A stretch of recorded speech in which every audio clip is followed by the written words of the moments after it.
welcome to the show. This is episode number 40 of Pop Culturally Deprived, and today we're going to be talking about the 2016 reboot of Ghostbusters on your Please Don't Be Like the Mayor of Jaws podcast. I'm Mandy Kay. And I'm Matthew Vose. I think this is the most recent film we've done so far. I think it's the most recent film on the list at all. Yeah, I think there's nothing else that... maybe Dark Knight has probably been the most recent up to now.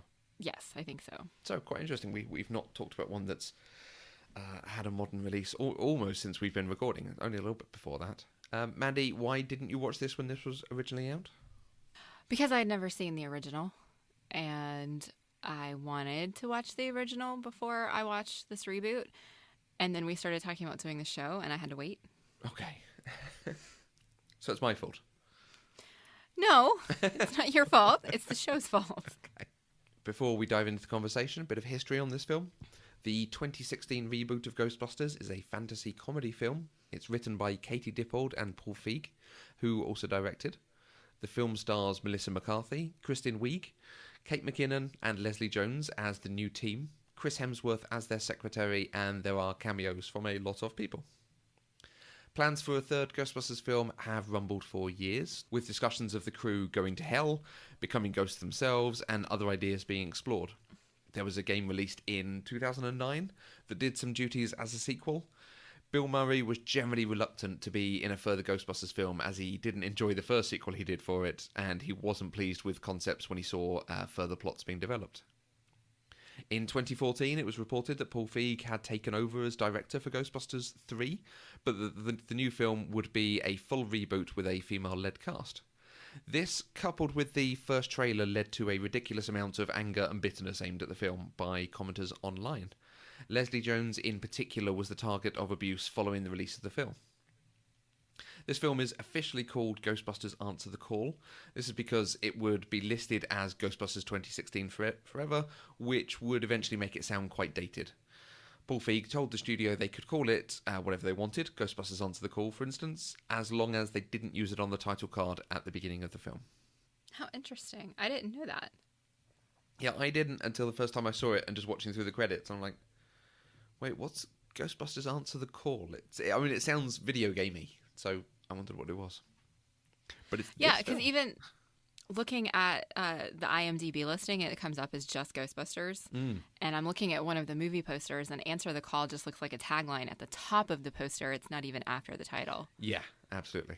And I get what they're going for, the who you going to call thing. That's quite nice. But yeah, it's really random. I think trailer 3 used it, but the trailers and stuff before it just called this Ghostbusters. Very interesting. Well, as usual, I've been tasked to come up with a brief synopsis of this movie, and it's kind of hard to do, honestly, especially when you're trying not to make it sound exactly like the original Ghostbusters, which basically is what it sounds like. So my brief synopsis of this is: when ghosts invade Manhattan, 4 women band together to stop them. Yeah, I can see it.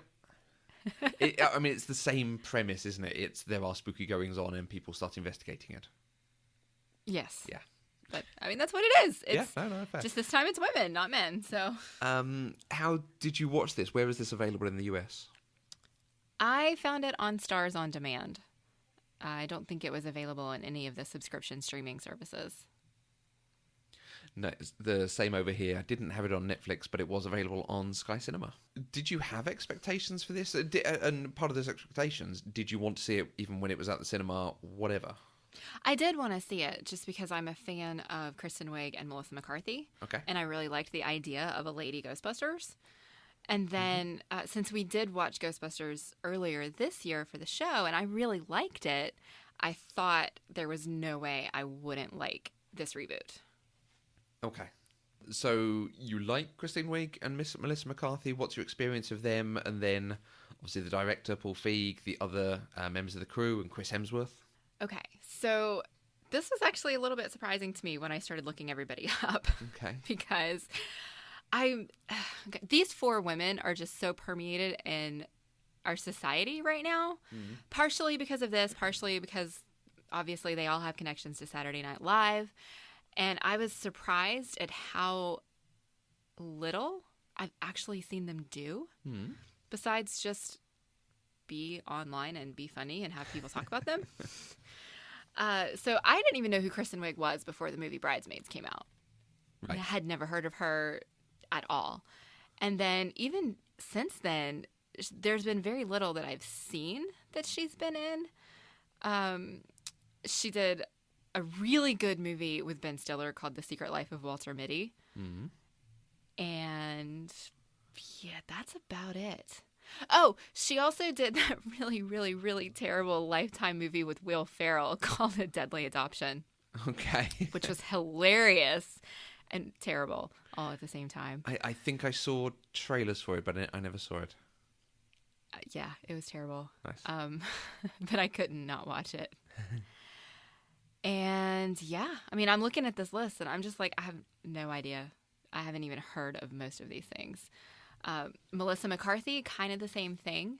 I did know who she was before Bridesmaids because, of course, Gilmore Girls. Melissa McCarthy's always going to be Sookie for me. And then I was looking at the list, and besides Bridesmaids, I haven't actually seen any of the other movies that she's done recently. I've seen trailers for them, but I haven't watched any of them, which I was really surprised about. Just because she's become so pervasive, I think, in pop culture, that it was surprising. The one I'd mentioned that's worth watching is Spy. It looks ridiculous, and it is very ridiculous, but it's also surprisingly good fun. The reason I left it on when I saw it one day, it has Alison Janney in it. Oh, okay. Yeah. All right. That would be worth watching then. Always makes me leave a film on, so. Yeah.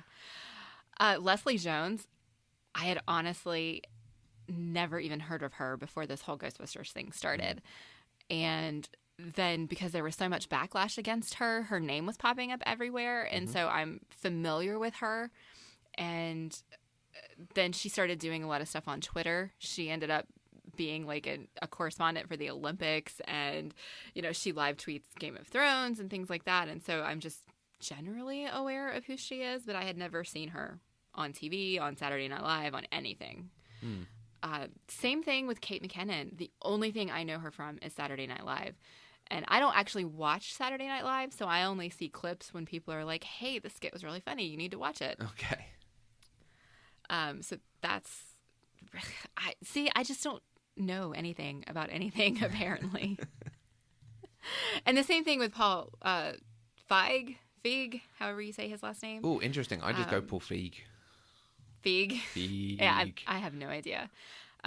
He did Bridesmaids, which I've seen, and he did Knocked Up, and those are the only two things I've seen that he's done. So I know nothing about nothing, which is why we do a podcast called Pop Culturally Deprived. Did he do Knocked Up?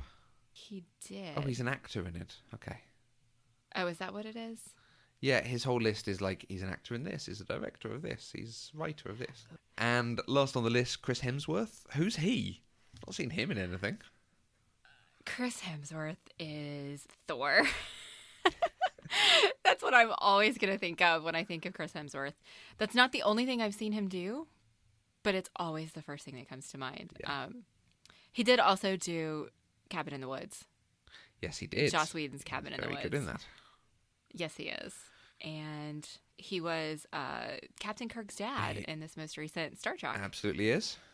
George Kirk. So I think we got our Star Trek and our Buffy reference right together. We did. He's also the Huntsman in the Huntsman film. It's not worth seeing or remembering.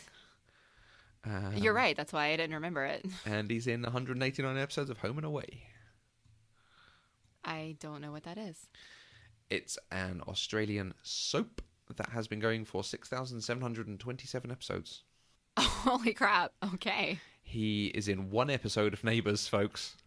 Like, you're either in Neighbours or Home and Away when I was growing up, but he's in episode 4,069 of the show Neighbours, of which there have now been 7,685. Okay. These are soaps. So. They're on, like, I want to say like 5:30 in the afternoon. So it was, you know, growing up, you see it after school. Got it. All right. Oh, he also did the remake of Red Dawn. Oh, did he? Which was terrible. Yes, it's terrible. So yeah, I mean, I'm way more aware of Chris Hemsworth than I was of anybody else in this movie. Yeah. But he was probably my least favorite in the movie. And that is a proper bit of stunt casting, which we'll talk about in more detail in a minute as well. Yep. Funny thing that always comes to mind when we talk about Chris Hemsworth in Thor, I saw Megan Mullally and Nick Offerman perform on stage. And they said, we know why people come see us, that they want to hear our inside scoop about people. So they then sang this very long song with lots of slightly dirty jokes about famous people that they've done stuff with. And one of the bits in there is, "A night with Chris Hemsworth will leave you feeling Thor." Oh, I love that. That's fantastic. I think it ends with something like, "And Kevin Spacey knows what he did to not be mentioned in this song." Oh, I want to find this online and listen to it. That sounds hilarious. They're worth seeing. They're very good fun. The show is called Summer of '69, no apostrophe. Okay. Nice. To remind any listeners, because it has been a while since we covered Ghostbusters, what was your feelings and your reaction to that first film? I really liked it. It was very campy and silly, but very enjoyable. Cool. Good. What were your feelings about Ghostbusters Answer the Call 2016, the reboot? It was very campy and very silly, but very enjoyable. You did enjoy this? I did. I liked it a lot. Mm-hmm.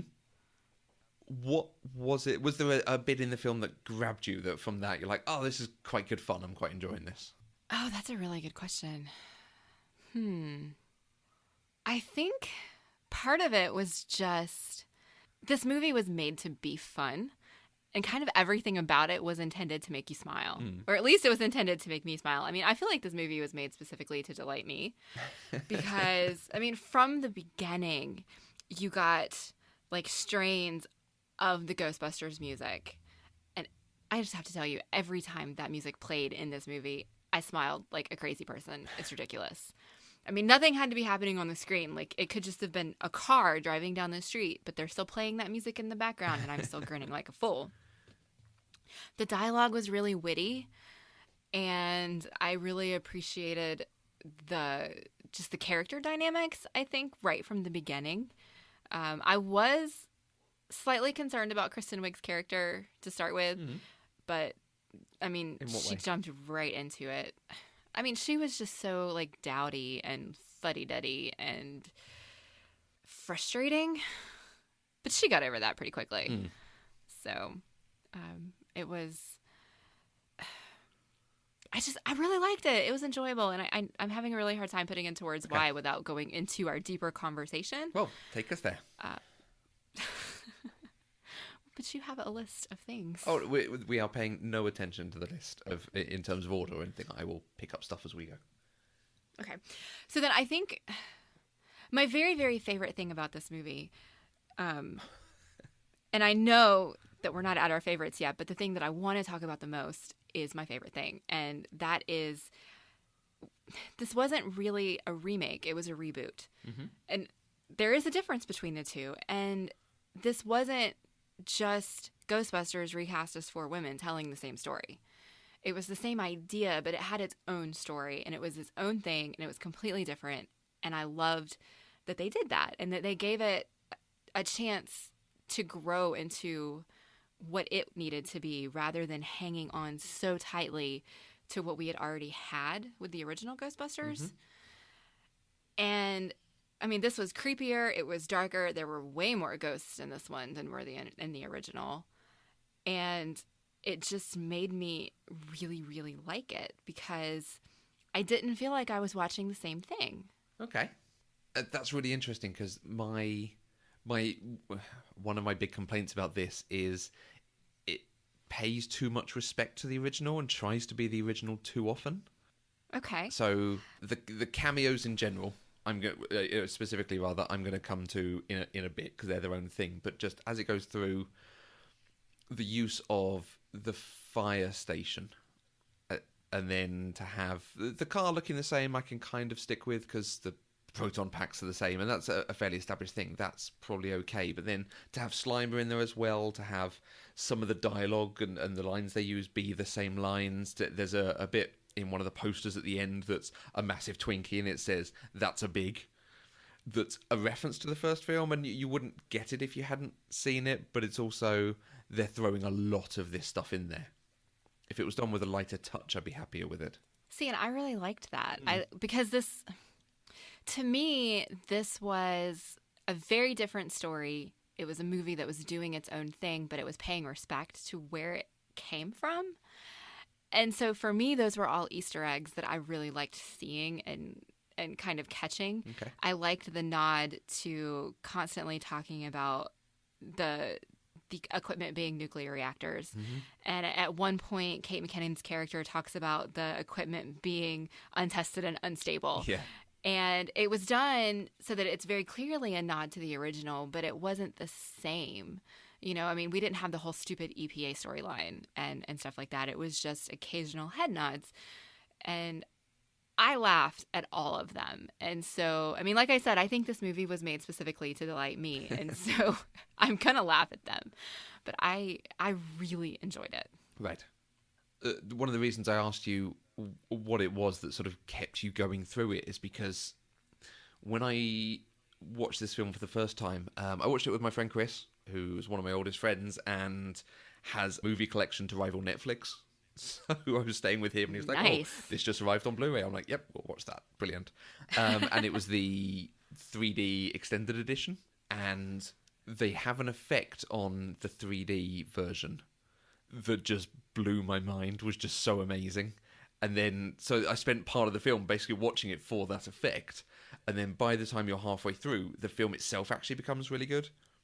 So I didn't notice that the first half of this film is really tightly edited. There's no room for the character moments or some of the jokes to land. It's just on from each line and each moment to the next. And then there's almost a turn from the point where they capture the ghost at the Ozzy Osbourne festival. From then, the film starts breathing a bit more and you have a few more moments. You have those, dance scenes and so on. But the beginning half of the film just has no space for that. But I didn't notice it, so I wondered if you'd had a similar sort of, I was watching this, I was watching the performances and watching, frankly, Kate McKinnon whenever she's on screen. Oh, I was watching a lot of Kate McKinnon when she was on screen. In fact, I think in my thoughts doc, the first quote, no, it is. Actually, my first two quotes, one right after the other, are both Kate McKinnon quotes. Right. Because she was amazing. So when Aaron shows up at Abby's lab, Kate McKinnon says, I've heard terrible things about you. And then she's eating the Pringles, and she says, Try saying no to these salty parabolas. And I'm just like, this woman is after my own heart, and I love her. A lot of this reportedly is improv, and I think that's a little bit the problem with the editing. Because they're trying to construct a film from these lots of random takes with different bits of dialogue and different lines, it's hard to find some consistency to throw in more character moments. But when they actually get into the plot, you can't do so much improv. You have a lot more establishment to the scenes. So you can cut them to be a bit longer, I think. Never having made a film. And I felt that way about later in the film. When they were in the... when they were looking for the ghost at the festival and they were going through the theater and like through all of the prop rooms and stuff, I felt like a lot of that was more improv. Yeah. And so that's where I noticed it. I didn't notice it earlier in the movie. Ordinarily, I wouldn't look for those sorts of things, but I had seen some chatter about that when you guys were talking on Twitter. I was trying to ignore the conversations you guys were having since I hadn't seen it yet, but I did catch that. And so I was kind of looking for what I thought might be the improv, and it just, for me, I'd noticed it later. Although, thinking about it, you try saying no to these salty parabolas, I'm pretty sure had to be improv. Yeah. So. Oh, yeah, both those lines you said, I think that's her just coming up with something, not necessarily on the spot, but being allowed to do her thing. And yeah, I think it was JLMO who said that she loved the film and it was lots of fun. But yeah, the editing is cobbling together what they have filmed. Yeah, I didn't get that feeling. Like, I didn't come out of the movie feeling like I had seen something that wasn't a cohesive story. Yeah, and the extended edition, like I said, that was the first one that I saw, and then went back and saw the normal version later on. And it's really strange because there's some editions that you can see why they took them out. There's like another 5 dance scenes This is a film that has a lot of dancing already, so I'm glad they throw them all in. It's got a bit more backstory about them as younger people writing the book and so on, and a bit more explanation about that. It's got a bit more backstory for Rowan. Largely, it's expanding on what we've already seen, so it doesn't need it, although there are some bits with Kristen Wiig's boyfriend and like her trying to change the way she is for him. So some nice character stuff that informs us a bit about her desperate need to fit in. There is one bit that was in the extended edition that I really liked because it was a reference to the original in a completely different way. So there's a bit, I think, again, in that the Ozzy Osbourne festival where Kate McKinnon says, "Don't cross the streams." And they have a joke about not crossing the streams. Fine. Oh, see, I missed that. I was looking for that, well, and I didn't. It's I didn't only catch in the it. extended edition. Okay, so she says that, and then later on, when they're looking at the portal, they're like, "Well, maybe if we cross the streams, it would create enough energy to close the portal." So they have a really similar moment of crossing the streams and expecting to die, and it doesn't work. So they just turn off the proton packs, and they're like, "Well, that didn't work. What next? Well, hey, how about that thing on top of the car?" So you don't miss it when it's not there. But I actually quite enjoyed them going, "We're going to do a reference to the original, but no, this is something completely different. So that what happened in the other film doesn't work here." See, and I think I'm glad that wasn't there because most of the nods that we got to the original aren't that blatant. Mm-hmm. It's really subtle. And that one, I think I would have been like, oh, well, that's just too explicit. Yeah. So I'm glad they didn't do that. The other scenes in the extended edition are explaining some of the plot holes of the film a bit more. So the fact that like Kristen Wiig isn't in them when when Melissa McCarthy turns into a ghost or gets possessed. It's not odd that she's not there, but also it's a little odd that she's not there. I don't think I even noticed. Because I think they then go to do the thing, and she eventually turns up later. And there's a scene of her. I think when they're arrested or disavowed or something, she's like, I just can't do this, guys, and walks away and goes home. Probably order some Chinese food. I liked the recurring thing of the Chinese food. Okay. That was quite good fun.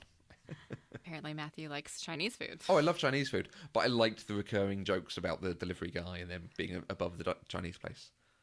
No. And again, they were completely new for this. I quite enjoyed them.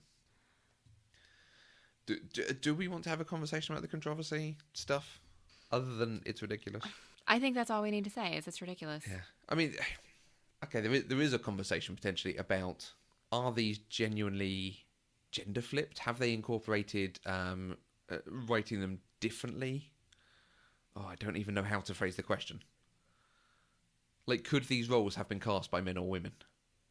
The actors, men or women, to have played these roles? Or is it very much written, we're going to cast a woman in this part? I think it was very much written for these 4 women. I think they decided they wanted to do Ghostbusters with women, and then they wrote the script with that in mind. Okay. And so it was written for women.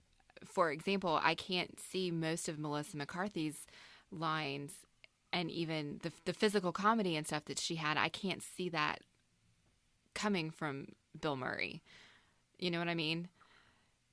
It was very much written for Melissa McCarthy. And some of that's a good thing and some of that's a very bad thing. Specifically with Melissa McCarthy, she's the one who had the most physical comedy, you know, where she was testing the equipment and it threw her up in the air and she was bouncing around and going everywhere. And that is a trope that I just really dislike, and I was really disappointed that they did it because it's basically using the fat girl falls down a lot to be funny. Right. And it seemed very blatant and very obvious. And it's because it's something I've become more aware of just because Melissa McCarthy is a plus-size woman who has gotten some notoriety and been on the screen a lot. And so I've seen these conversations happen a lot. And I was hoping that we would maybe have evolved past that a little bit. And we didn't. This was the same character that she always plays. It was the same character that she played in Bridesmaids. Well, not exactly, but very similar. Her comedy is just always the same. And it's always built on the fat girl falls down, so it's funny. And that bothers me just a little bit. I think that's the controversy that we should be talking about with this movie and not, oh, it's 4 women replacing men from the original. Does that make sense? Yeah. Interesting, because I didn't spot it. I can only think of the bit where she's got the proton pack and it's treating her like a balloon. That bit In my head, it's Kristen Wiig who falls over all the time with her getting slimed and so on. Well, I didn't notice Kristen Wiig like falling over. I mean, yeah, she got slimed a lot, but she just kind of stood there with slime all over her, looking like Kristen Wiig with slime. But Melissa McCarthy was just all over the place. You know, even when she was possessed by Rowan, there was a lot of physical comedy with her that you didn't get with the other two. Even though Kate McKinnon got thrown out the window, it was still done very differently than the way Melissa McCarthy was being physical. Okay.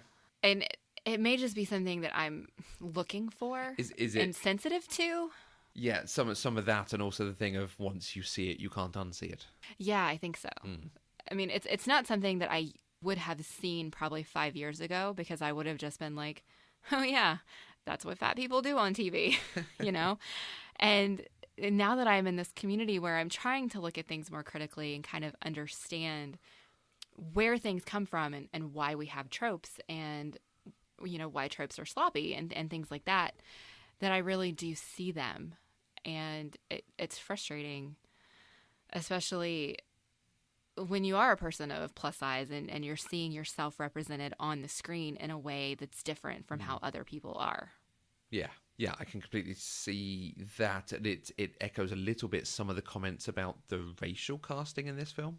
The fact that there is the one black woman on this and in the crew, and she is not a scientist. She's a transit worker. Is her phrase? Yes. Someone in that role? I don't know. But she... and some of the stuff that they give her to do about being shrieky and scared, looking after people, the ridiculous strength when she's attacked by Melissa McCarthy, who is herself shown to have ridiculous strength when she's possessed. It all feeds into heavy racial tropes. So Okay. as much as the film can be lauded for doing this gender flipping and saying, right, let's actually do something a bit different. And if we're going to reboot, let's try something that's not just the same thing and 4 white guys or 3 white guys and the black guy that we had before, but it's still slipping into some of the same racial tropes it's had previously. I guess this is me still showing some of my blindness. Is I didn't notice that very much. The main thing I noticed was that they called it out specifically when she jumped into the crowd and they didn't catch her. And she immediately jumps up, or actually I think she's still laying on the ground when she says it, and she calls it out. I don't know if it was a race thing or a lady thing, but I'm mad as hell. Yeah. You know, I mean, it was very self-aware. And so I feel like they were trying to overcome some of that, but there's still a long ways to go. Yeah. This A. Shaw on Twitter shared an article with us that I'll put in the show notes for this, actually, because it was quite interesting just about some of these previous tropes. Again, it's a little bit, once you see it, you go, yeah, why is she the one doing that? Although Leslie Jones herself said, no, that's the role that I wanted, and it was quite good. So fine. But we can do better writing sometimes, surely. I think we can always do better. Yeah. I'll tell you one thing that once you notice it, you can't unnotice it, and that's the colour palette of this film. Ooh, do you like that one? I'm actually really intrigued by what you're going to talk about here, because I did notice when you were doing the live watch on our Discord server yesterday, I noticed that you were talking about color a lot. Yeah. I was in and out because I couldn't join you for the watch, but my Discord notifications kept popping up, so I kept seeing you talking about colors and like yellow and all this other stuff, and I didn't quite get the context because I wasn't watching along with you, and so I'm really curious what you have to say here, because honestly the only color I really remember is green from the end.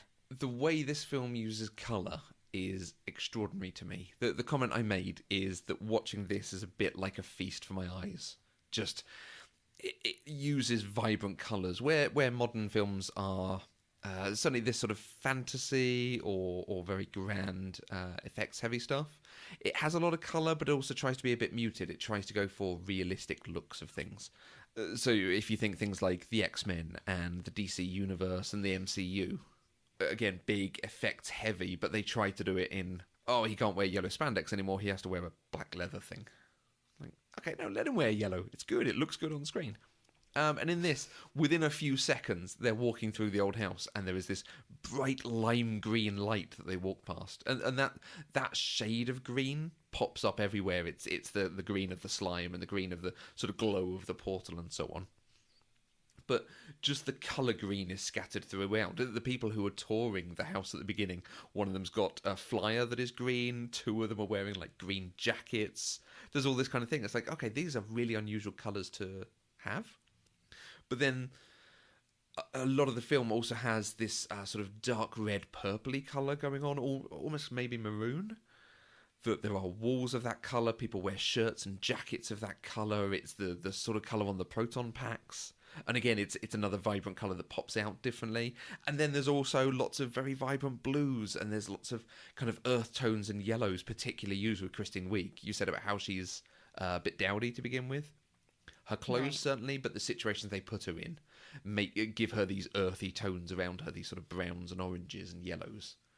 So it roots her very much in the real world, where everyone else has all these colours popping. And my first instinct was that they're doing something with the secondary colour palette. So where most films will go to like a red or a blue or a yellow, very primary colour stuff. They're trying to do secondary colours. But it's not even that, because there is this red that's not quite purple, so it's not either primary or secondary, maybe. It's tertiary. Tertiary, yeah, absolutely. Perhaps there is a more advanced version of the colour wheel that I've not looked at, but yeah, it's all the way through. There's a few colours that I used everywhere. I'm definitely going to be writing an article on this with many, many screenshots, because it's fabulous. You don't see films looking this good and this colourful, and like I say, a genuine feast for the eyes. I can agree with that. I mean, I didn't pick up on the color thing, but that's because I don't look at cinematography the same way you do. And so I don't really notice things unless they're really, really striking. Mm-hmm. But I did notice that it was vibrant and bright and that it looked really good while I was watching it. And I think that, coupled with that Ghostbusters music that they kept playing throughout, together, those two things just made me happy. Even the Fallout Boy version of the Ghostbusters theme. Yes. Which is not great. No, it wasn't, but it still made me smile like a fool, okay? And I love Fallout Boy, but that's not a good song. Mostly what I liked was the instrumental theme that they kept playing through. Like, so in the original, it was what was playing during the montage of when the Ghostbusters got famous and were going out and doing all of their crazy things. We didn't get that in the new one, which I'm actually kind of glad about, but we still got the music in a lot of different places. Mm-hmm. And it wasn't always just because our four women were on screen. It just happened at times because this is a Ghostbusters movie, and so we need Ghostbusters music. Yeah. And it just made me happy. It made me feel good. It made me like the movie, and it made me want to watch more. Nostalgia makes you feel good. Can it really be considered nostalgia if I only just watched the original Ghostbusters less than a year ago? I mean, does that count as nostalgia? Is there a time limit on nostalgia? I don't know. We might have to open that one up to our listeners. Yeah.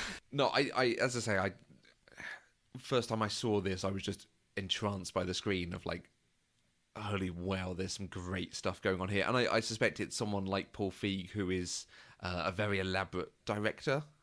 He does not tell his cast members to rein things in. He lets them go. And suddenly being given a budget that allows for effects as well, he's gone for it. And so that, I'm going to segue into talking about the 3D effect now. On the 3D version that was also then in IMAX, he does two things that are just, they leave my jaw on the floor. They're so good. The first is when it cuts to that sequence of them walking into Times Square. The square where they have the fight at the end. It's not Times Square, is it? I don't remember. It's Times Square-esque. They're walking into this big square. At that point, when it was an IMAX, it's been letterboxed up to that point, so there's black bars at the top and bottom. Okay. And when they walk through, suddenly the black bars are gone, and it's filling the IMAX screen.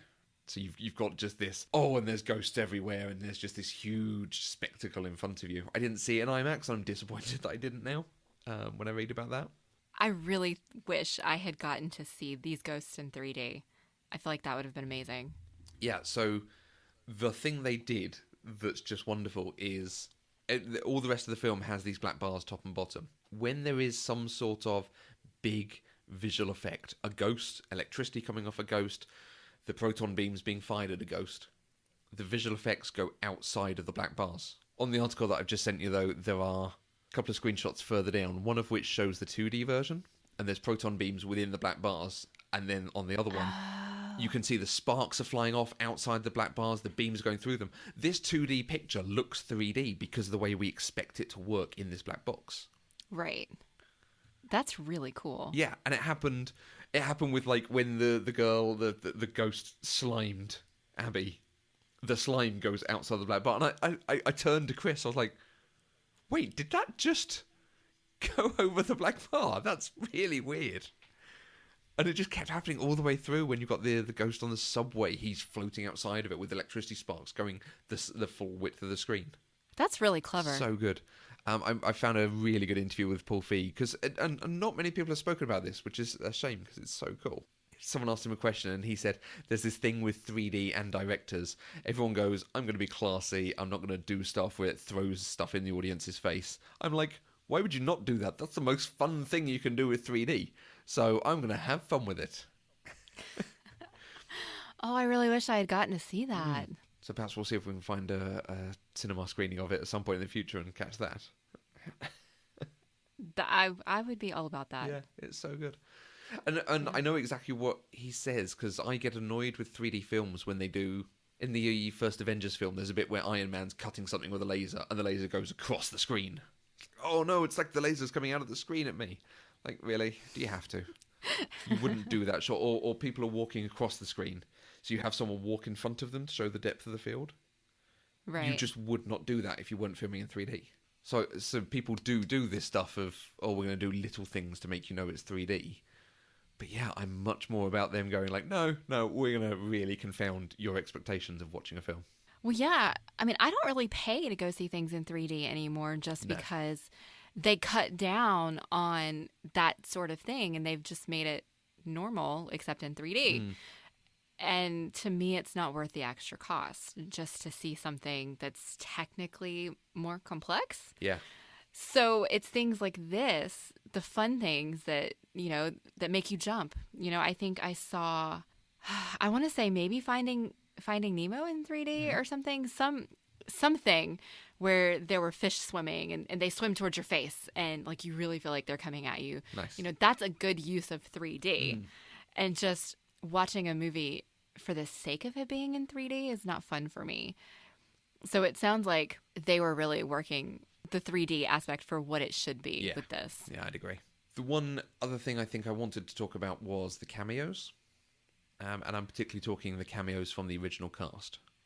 Right. Of which I think I counted 9. I'm not sure there were 9 people in it, so I think I might have been counting like the fire station, which... The fire station does not count as a cameo. The fire station does not need to be in this film. That is a fun moment, and it's a fun poke at the state of New York as it was and as it is now. The fact that something like that is so expensive you couldn't afford it. Like, yeah, okay, that's quite nice, but the film doesn't need it. If I'm saying that the film could do with a bit more space to breathe, take out that several-minute film and expand some of the other scenes by a few seconds here and a few seconds there, maybe you've got something that feels a bit better as you go through. See, and specifically with the firehouse, I really, really liked that because up front, the movie is telling us, hey, we're not the same as the original Ghostbusters because we're not putting them in the firehouse. We're showing you that the firehouse is here, but we're not going to put them there, so it's different.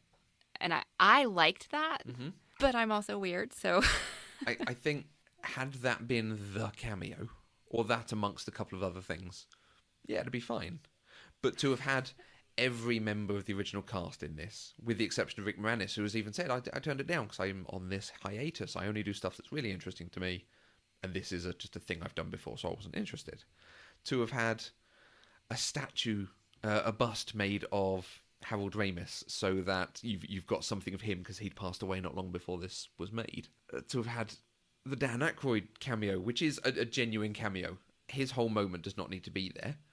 So it is very much... Yes, it does, because he says, I ain't afraid of no ghosts. which lends nothing to the story. No, it doesn't, but it made me laugh and smile, and I loved Yeah, it. so that one is a pure cameo. And again, if it had been that, or that, and maybe Sigourney Weaver at the end, fine. To have also had this character in it who is Bill Murray, and the character is maybe relevant to the story, maybe they could have done that a better way. But then to have made that Bill Murray is quite funny, but it's in amongst just... Time after time, I feel like this film is saying, hey, this is still a Ghostbusters film, and look how much reverence we're paying to the original for you. Whereas I would have much rather it have gone, this is going to be completely original, we're going to do something new, and maybe we're going to have like a cameo from Dan Aykroyd. That would have been nice. That would have been fine. See, and I like that it does this, that it is paying such homage to the original. I like those Easter eggs, even though, I mean, obviously they're not really Easter eggs because they're thrown in your face, and I get that. But, I mean, so Bill Murray's character absolutely has nothing to do with the story at all. He could have not been in this and nothing would have changed. Yeah. But the fact that the main Ghostbuster from the original is the debunker here was just amazing to me. I loved it. I thought it was hilarious, and I couldn't stop laughing at it, and I liked it. So I think I was the target demographic for this movie, honestly. Just you hadn't seen the other Ghostbusters by that point. They made it too soon. Yes. Too soon. Basically. Back in the TARDIS exactly. Yeah, it's really bizarre to me because I never thought that I would be somebody who got excited over Ghostbusters, and then I watched this movie and I'm just all over it. Like, I kind of want to go watch it again right now. Brandon, who recorded the original Ghostbusters episode with us at Shoe Size 38, he said, I laughed a lot during that film. It was enjoyable. And that, I think, is exactly where I land as well. Like, yeah, this is enjoyable. It's not great. It's not... I can't feel that I would watch this over and over and over again and quote it a lot. There's a few moments that have real greatness to it. But generally it's... I am going to watch it over and over again and quote it at you all the time. But generally, yeah, it's a nice way to pass a couple of hours. I love that you and I are on such different sides of the fence, but we both still enjoyed it. Yeah. I don't know that this has happened before. And I think there are definite things we can lean on and say, okay, these are great about it. So do you want to tell me some of your favourite moments? So, I mean, I love this whole movie, basically. Mm-hmm. But I think one of my... You never would have guessed, right? One of my favorite things about this movie is just how utterly self-aware it is, particularly with Chris Hemsworth's character. Mm-hmm. Because he is the eye candy, dumb blonde model who knows nothing and gets the job just because Kristen Wiig thinks he's pretty. And he reinforces that all the way through the movie, but it's done in such a way that's so obvious and self-aware. And it just made me laugh because it's nice to see not a woman in that role. So they're doing it ironically. Yes. Okay. Very ironically. It was definitely not intended to be serious. If this had been a movie where a woman was in that role and a woman acted that way, I don't think it would have been ironic. It would have been, oh, hey, this is just a really pretty woman and we don't care that she's dumb. But because they cast Chris Hemsworth in that role, it made it ironic and self-aware and a feminist statement, honestly. And I really enjoyed it. I'm going to preface what I'm about to say with, I really like it as well. Okay? Okay. However... But... No, there are no buts here. Only Chris Hemsworth, but... No. However, it really put me off when I saw this. Like, I had a bit of a laugh in the trailer, and then it sort of dawned on me. Like, the problem with doing things ironically is you're still doing the thing. If you wear a Vote Bush t-shirt, ironically, you're still wearing a Vote Bush t-shirt. That is true. To quote MC Lars from like 2005. But the casting of someone as great looking as he looks and having him being the dumb secretary, two wrongs do not make a right. Okay? I don't know. I kind of feel like in this instance they do. Like you're saying, it is self-aware, and they're doing it to make a point about the way women are cast in these things, so that's fine. But they are still doing the thing. However, they 100% earn it for me because he becomes a plot point. Because Rowan takes him over and uses him as the villain, and that's one of the driving forces for them to go and stop him. Like, okay, actually, they work it into the plot that it's an important point that he is then this big buff guy who can take down the police really quickly and do the rest of the thing that he needed to do. So I really enjoyed the way that they earned it in the film. My other favorite things, basically, every time Kate McKinnon was on the screen, because she's absolutely delightful and wonderful, and I love her. And I love that they let a woman be that weird. Yeah. And they didn't call it out as being weird. She was just being herself, and that was wonderful. And Leslie Jones, like, I want to watch everything she's ever been in now. Oh, really? Because I adored her. I adored her. The power of Penny compels you! Ow!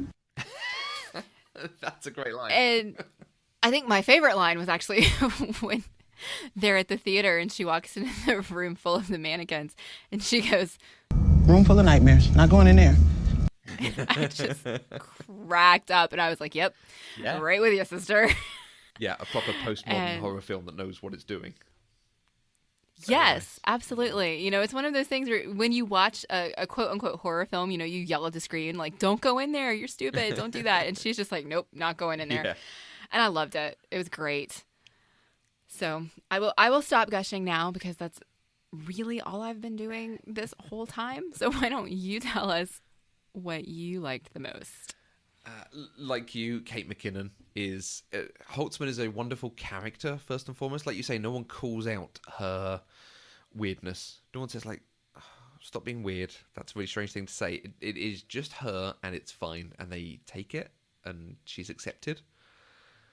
But she is actually wonderful. And then it obviously culminates her whole thing with the weapons. And then when they're in the fight at the end, she's like, oh, I forgot my toys. Right. Takes out the two guns, licks one. Let's go. And it's just, I get goosebumps at that moment. It is so good. There are a few moments in action films that I absolutely love. The motorbikes in Akira or the lobby scene in The Matrix. You know, there are some great action sequences that I could watch over and over again. That is one of them because it's wonderful. Like you say, the music swells to the Ghostbusters theme. She looks awesome. The way she reacts to it at the end, she's like, oh yeah. She's just so pleased at what she's just done. It's fabulous. She is fabulous. And I love all of her different weapons that she kept making. Mm-hmm. You know, I mean, that's different from the original. They just had their proton packs in the original. And you know, she's got the ghost chipper, which I think was my favorite out of all of them. And like the weird glove thing that Melissa McCarthy had, which didn't look like a glove at all, but still was hilarious. Yeah. And I just loved that she was given that space to be herself. Yeah. I loved it. Yeah, it was great. And like you were saying about Leslie Jones, I will now watch Kate McKinnon in anything. She has earned a lot of credit with me for random films in the future. I'm still not sure I want to watch that Scarlett Johansson movie that was out a couple months back, Rough Night or something like that. Just come out over here. Yeah, I'm not sure Kate McKinnon is enough to get me to watch that. But maybe just about anything else. Kate McKinnon and Scarlett Johansson will do it for me. I'll watch that.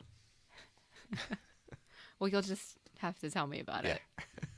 Although it didn't get great reviews, so I'm on the fence at the moment. Okay, I'm looking through my notes just to see if there was anything else I wanted to talk about that we didn't mention. And there is one thing that I really did not like. Mm-hmm. Apart from the whole fat physical comedy stuff. Okay. When all four of them are trying to, they're trying to get the demon ghost at the theater festival, and all four of them are shooting their proton packs at the thing, demon ghost, whatever it is. And Kate McKinnon is she's talking to all of them, kind of giving everybody encouragement, like, you're doing great, Abby, blah, blah, blah. And then she goes, Patty, try a little harder. Erin doing great. Abby doing great. Patty, try a little harder, okay? And if it hadn't happened right after Patty had just called out, I don't know if it was a race thing or a lady thing, maybe I wouldn't have noticed it so much. But for them to immediately after that have Kate McKinnon say, Patty, try a little harder, when she's doing the exact same thing as everybody else, I don't know what they were trying to do there. And it did feel very much like a racial trope thing. and I didn't like it. It made me uncomfortable. Yeah, I think I can see what they're doing, that it's just her being a bit kooky and not socially normalized. I don't know what the right word is, but she could have picked either of the other two Yeah, women to do exactly. it. So why did it have to be Patty who got that line? yeah, especially because we've already had a thing of her or them all being a bit mean to Abby, and Abby standing out from them. Right. Yeah, why not lean on that joke you already established a bit harder? Usually we would do listener feedback on previous episodes, but we got so much from you guys on Ghostbusters before we even did the show. Brilliant. We're going to go ahead and go through some of that because you guys had a lot of thoughts about this movie, and it makes me really happy.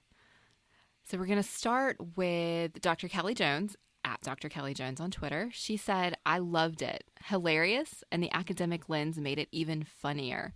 The feminist lens was excellent, but sadly it was racially unbalanced." Yeah, and that's the same thing that Abby sent us about the way Patty was cast and used. She has some of that, the trope of the mammy character going on with her. Abby had a couple of other interesting points about not liking what they did with Kevin at the end, and having the context from the first film to get what's going on.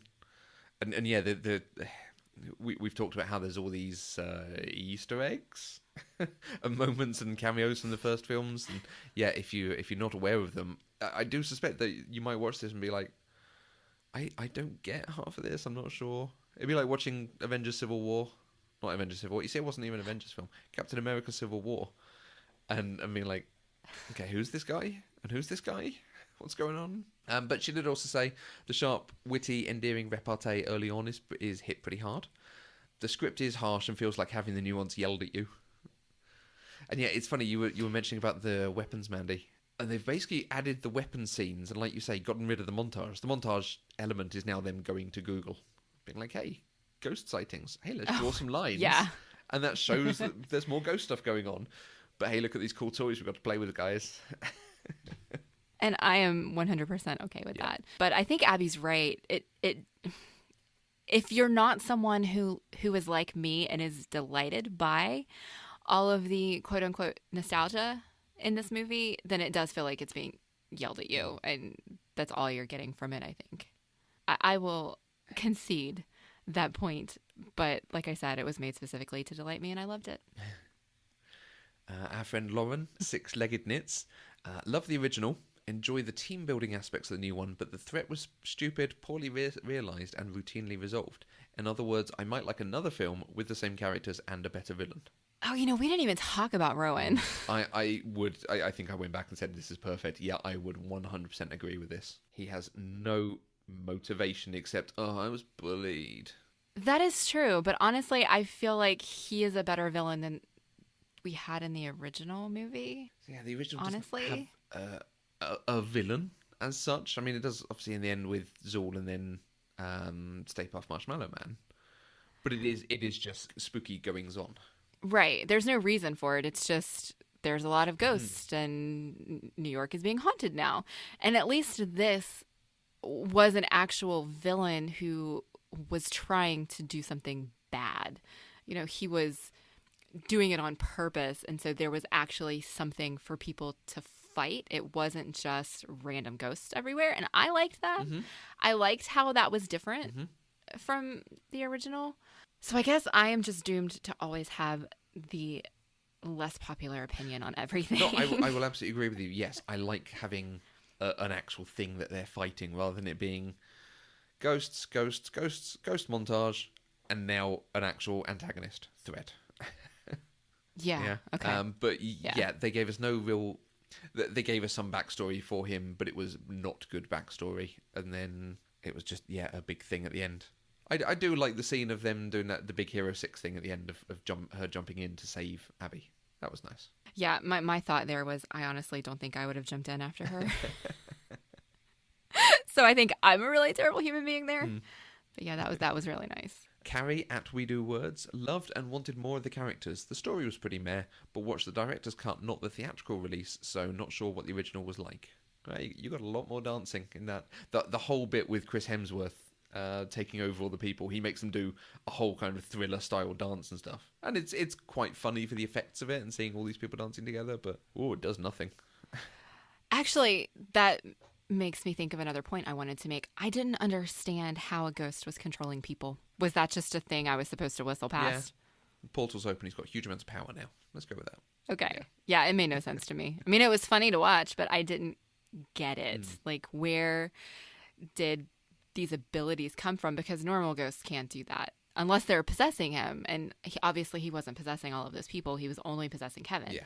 So it just didn't make sense. Yeah. But I whistled past it because the rest of it was delightful. There is one nice moment in there, which, again, it's in the credit sequence now, so you can see it there. But as he's doing this whole dance with them, he spins around, but his head stays facing forward.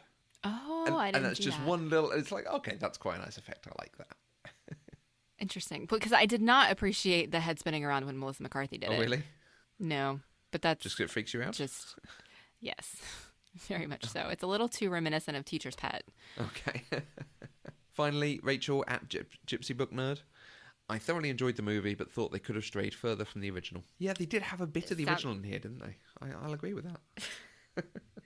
Sounds like you and Rachel are very similarly minded on this. I will say I missed Annie Potts my first time through, and I was really bummed because I was like, well, why was everybody in this but Annie Potts? And then I realized I was looking online and people were saying Annie Potts was in it, and I was like, what? And so I had to go back and rewind it and see it, and it turns out that hotel scene was when I had gotten up to get another drink, and I didn't pause it, I just let it play. And so I heard her voice and heard her talking, but it didn't occur to me that that was Annie Potts. Right. So I did get to go back and rewatch it and really enjoy it, but I missed it the first time through, and I was disappointed. And I think, is there a moment when Kevin has her line picking up the phone? He's like, Ghostbusters, what do you want? I think he did, yes. Yeah. Which, and again, that's a little homage, and that's quite nice. Yeah. There were a few really nice nods. But there were some that were super, super blatant. I love the scene where they're talking to the mayor. And she says something like, there's going to be mass hysteria. Well, we certainly wouldn't want mass hysteria. And it's funny because that is a phrase you're just so used to saying because it's a famous quote and it's you see it everywhere. And she sort of says it, you can almost hear the inverted commas around it. We don't want mass hysteria either. Mm-hmm. I didn't even notice that one. Okay. And again, another great Kate McKinnon moment. Do you have any idea how many federal regulations you're breaking on a daily basis? 1. No. 2. No. Is it 1? Is it 1? Yeah. Well, you guys, there are so many ways that you can get in touch with us. If you want to give us your comments on this or any other movie we've discussed, you can use the hashtag PCDeprived on Twitter. You can also find us on Facebook, Twitter, and Instagram at Eloquent Gushing. If you want to leave real voice feedback for us, you can go to speakpipe.com/eloquentgushing. And you can find each of us on Twitter. I'm at Mandy K. And I'm at Matthew Vose. We are totally funded by listeners like you through our Patreon. Go to patreon.com/eloquentgushing to find out more. Anything you can give to us, even $1 a month, helps support us and gives you access to exclusive content. And don't forget about the weekly newsletter that comes out on Sundays. It is available if you go to eloquentgushing.com. We'll be back next week with another episode of Pop Culturally Deprived, where we'll talk about the River Song arc on Doctor Who. Until next time, I'm Mandy K. And my name's Erin, with an E, for everything you want.